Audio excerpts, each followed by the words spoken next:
میں رسول گل SHO میران شاہ اور میرے رائٹ سائڈ پہ SHO شوا نوید خان اور سرکل انویسٹیگیشن آفیسر محمد نواز صاحب، ہم آپ لوگوں ہم DIG صاحب ریجن بنو اور DPO صاحب نارتھ وزیرستان کے ڈائریکشن پہ ہم نے منشیات کے خلاف بھرپور کمپین شروع کیا ہے، اور چونکہ ہمارا نئے تبادلہ ہو چکے ہیں، ہم اپنے ریسورسز سورسز وغیرہ قائم کر رہے ہیں۔ نارتھ وزیرستان کو منشیات کے لعنت سے پاک کرنے کے لیے ہم انشاءاللہ بھرپور کوشش کر رہے ہیں۔ اس سلسلے میں ہم نے آصف زادہ ولد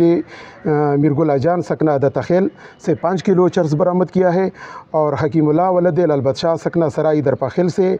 ہینڈ گرنیڈ جو ہے وہ برآمد کی ہے۔ غفران اللہ ولد لائس خان سکنہ خزیائی درپا خیل سے ہم نے چرس برآمد کی ہے، اور یہ اس محنت کی اور اس کوشش کی یہ پہلی کڑی ہے جس کے خلاف ہم بھرپور کمپین چلا رہے ہیں، اور انشاءاللہ جلد از جلد ہم نارتھ وزیرستان کو منشیات کی لعنت سے پاک کرنے کے لیے کوشاں ہے۔ اور DIG صاحب بنو اور DPO صاحب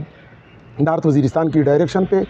ہم نے بھرپور کمپین شروع کیا ہے، اور ہم اپنی طرف سے انشاءاللہ بھرپور کوشش کر رہے ہیں۔ میجا دے وزیرستان پولیس چی دی DIG صاحب و دی DPO صاحب ڈائریکشن بندے د منشیات خلاف چی داویزی منشیات فروش خلاف یو کریک ڈاون می شروع کړی دی۔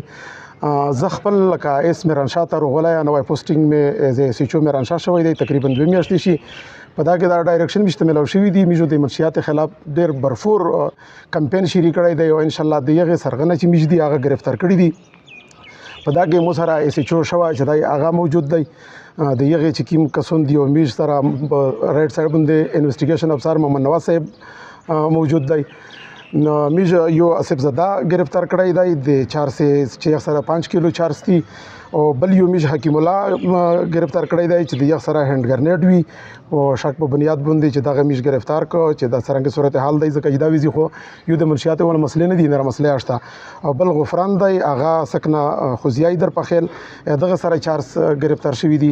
نو دغه مطلب دا شو چې میج د 4 سے خلاف په نارتھ وزیرستان کې بھرپور کمپین شروع کړی دی، او انشاءالله دا خري شروعات دي، دغه نه بعد میج دا اسوي چې مسلسل دریمي میج خپل سورسز قائمولې کوشش کی، او انشاءالله میجو کوشش کی چې زر نظر وزیرستان د منشیات د لعنت نه پاک کی۔